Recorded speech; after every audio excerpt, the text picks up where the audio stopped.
Hello everyone, DonTheCrown here, back with another guide for 33 Immortals, and today I want to touch on the Bow of Hope. I think is an absolutely insane weapon. You shoot out arrows, you can recall them back to you, but in this particular build we're going to not need to recall at all, and we're just basically a rapid firing arrow machine that's going to be able to dish out tons of damage thanks to our co-op power. But first off, let's start off with some gameplay here, some clips just from last stream, and basically you see right off the bat, I activate my co-op power, 10th one of the run, and just look how quickly the co-op meter is filling up there. It's not even done firing yet, and we're already like, we're already almost full again here, as you can see, and it's just really easy.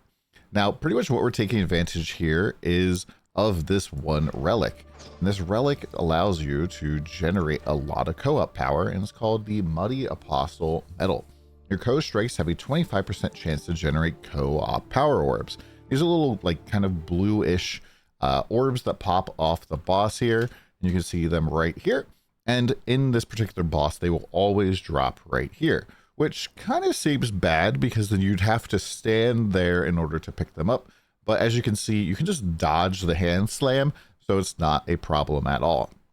And I don't even take any damage here as he comes in with the hand slam. We're at 173 damage, and he'll slam on down and dodge, and I still stay at 173. And I proc off with another co-op power right away. Unfortunately, he starts Eternal Sorrow, and so I probably should have held on to that particular one. But as you can see, that's just, you get a lot of co-op power. The little orbs here will fill up pretty heavily, and you can use these to basically recuperate a ton of co-op power. You can see I just walk right over them here. I go from like not even 25% to I think pretty high up there. Yeah, so over 50%. So that's pretty quick there. Now, a lot of the times you'll see the guys who are playing this particular bow build at the top of the leaderboard. This doesn't really mean much of anything. It's really a combination of a couple of factors. How much your co-strike meter does, how many co-op powers you activate, how many resurrections, and how many objectives you complete. But you can see here that co-op powers gives you the most Stardust. And that's really all this leaderboard is how much Stardust did you earn. So the more you get involved in co-op powers, the more Stardust you get, which is pretty good because it's a resource you do need in order to buy cosmetics. You need these to wish for relics. And so it's a nice thing to have. And this particular build is just going to absolutely blast that up. Just a little bit more gameplay here to show you. This is me and one guy soloing an Ascension Battle, or just the duoing, I guess you could say. Nobody else decided to teleport to us, and we managed to pull out the entire fight and clear everything and do it before the walls come in. So I don't even get to use my co-op power here, but we do have quite a bit of powerful stuff in our whole kit here. Although note that my Tusk I don't think activates here at all, which would have given me 125% more. Actually, no, I have weak. So we, anytime that weak applies, the Tusk gives us a lot of damage. And so there's more than really one way to play this. You don't have to rely on your co-op power to actually clear stuff and to do damage. You can move stuff around. And one thing to note is that when your arrows recall, you can kind of see that they like shoot through me. And that basically can hit enemies all around you. And so like in front and back of you, basically. And so getting into the thick of things is not really all that scary because you want to like kind of have some more AoE. Your arrows won't really pierce, they'll stop at whatever you hit. And so that's kind of the way to give yourself some more clearing. I'll just like kind of skip through this a little bit so you can kind of see. We make it all the way here to the end. And there we go. Ascension Battle complete. Just me and a guy who's using a staff. And so, not very bad at all. And we didn't have any co-op powers, and we got to ascend. Everybody else was off doing something else. They didn't teleport to us. Just a quick reminder that if you complete your Ascension Battle and you see that there's other people at another Ascension Battle, you can just teleport to them. You're going to get more dust, which could maybe level you up, and you can potentially save like multiple people's lives, and you get another legendary relic for the entire team, which is pretty nice. Now, let's talk real quick about the build.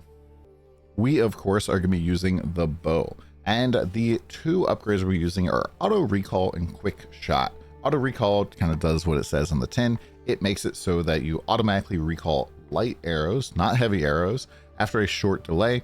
and all of the returning arrows do less damage. So you're not going to do as much damage from your recalls, but you don't have to do them.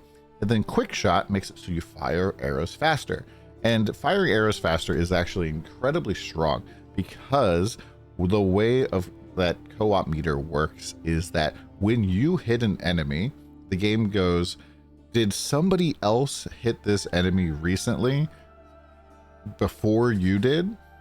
If yes, add, it's a co-op strike, or it's a co-strike. Add to the meter, give yourself crit chance, give yourself co-meter, give yourself potentially the chance to drop those orbs or any of your other like relic stuff that can proc. But if you're like, if you're playing with somebody who's hitting with a slow sword and they hit like one time and you shoot 3 times in the time that they swing a second time, only one of those hits is going to count, because it goes off on every single hit. And so having a lot of quick attacks against the boss is insane. It really ramps the co-strikes to the moon, because there's lots of people hitting the boss, and so the co-strike meter just goes crazy. And this thing even works with your skill that you activate, and you always want to activate the skill, by the way, as low as you kind of can go on the map. When you drop this down, the arrows are always going to shoot up, and so you don't want to, like, if this is the elite here, I don't want to put the elite, like the thing right on top of her. I want to put it below so it can shoot up and hit all of the other enemies. I see a lot of people put it like the top of the room, which doesn't do anything. It doesn't shoot anything. It's not going to do any damage.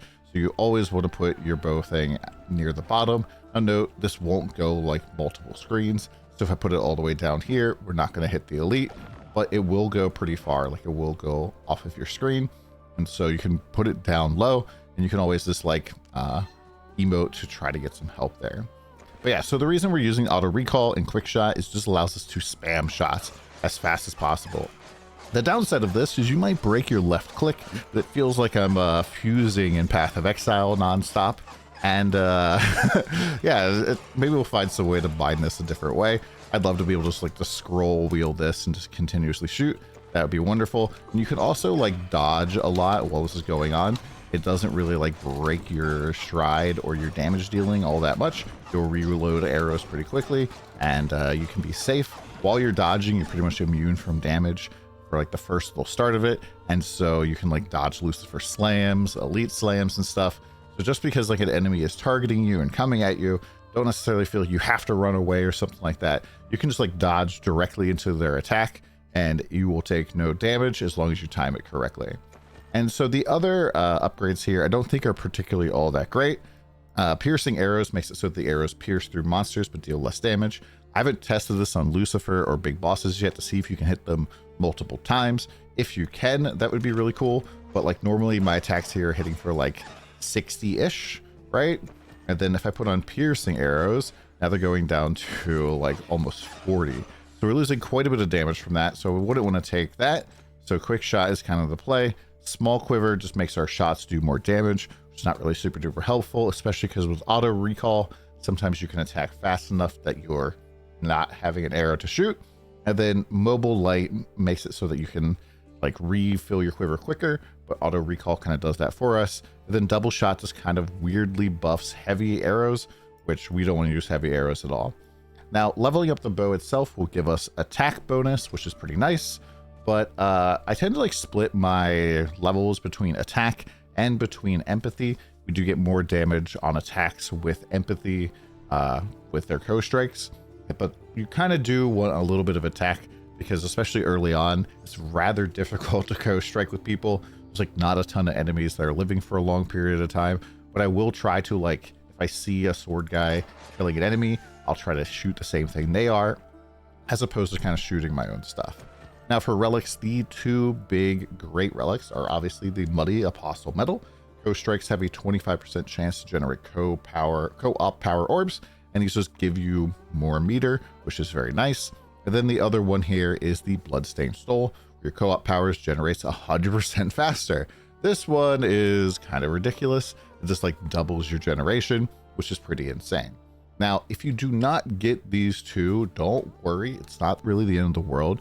You're probably going to be more focused on just shooting than you are just, you know, building out your co-op powers all the time, because you're just not going to build them up as quickly. In that case, things like Blessed Chains is really, really good as light attacks. Note, you do not like really ever want to take Altruistic Jawbone because it does boost your heavy damage, but heavy damage is kind of like damage loss anyways, so this only kind of brings it on par with spamming light attacks. And then the negative light attack here actually stacks with the quiver debuff on your pullbacks, and now if you have Jawbone, your like arrows coming back to you will deal null damage. I kind of think that there's a bug in the code. I don't know if you're an Immortal dev out there looking at this, but I think that it's adding up to like 0 damage, like multiplied by 0, and so it's like causing something weird to happen where it's like a null symbol as opposed to an actual 0. Also, Sacrosanct Vertical is really insane. Exposed seems to give quite a big damage buff. Abiding Ice, also very good. I really like getting Cracked Rosary Beads because this lets you get like a really insane co-strike number, which does kind of boost our Stardust at the end of the day. I really do like Preserved Heretic Head. Your co-strikes have a chance to launch out these missiles, which is pretty good. But realistically, if I was going to be like, I'm going to go and do a bow run, I would just dream for Bloodstained Soul and Muddy Apostle Metal.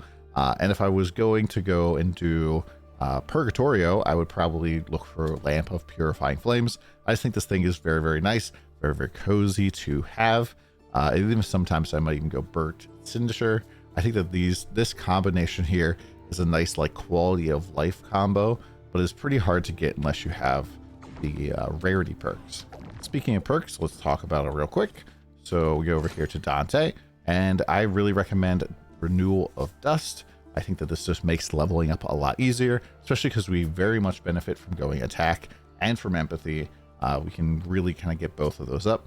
I like to put like my first 2-ish levels into attack and just throw everything else into empathy, but it really kind of just depends on how things are going. If I get like an early elite or 2 and I already have 4 keys, I don't really feel like I need too much more attack.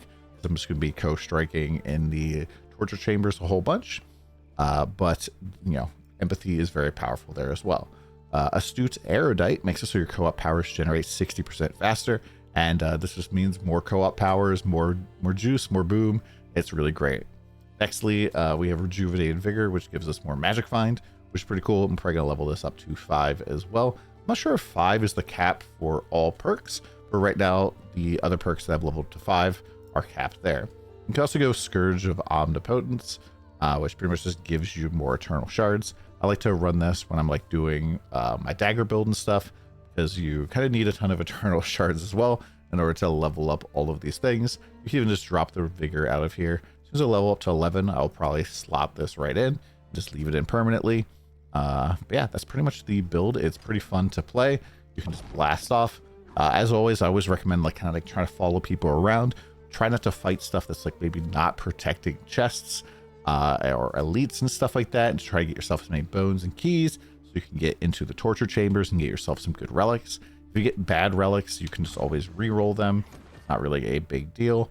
Yeah, that's pretty much it. Hopefully this video helped you out. Come by the stream. Yesterday we got 10 kills on Lucifer, and we got the boss of the Purgatorio area down below 3 bars, which is pretty cool. But hopefully we'll get a kill on that today, and we'll see you guys then soon. Later.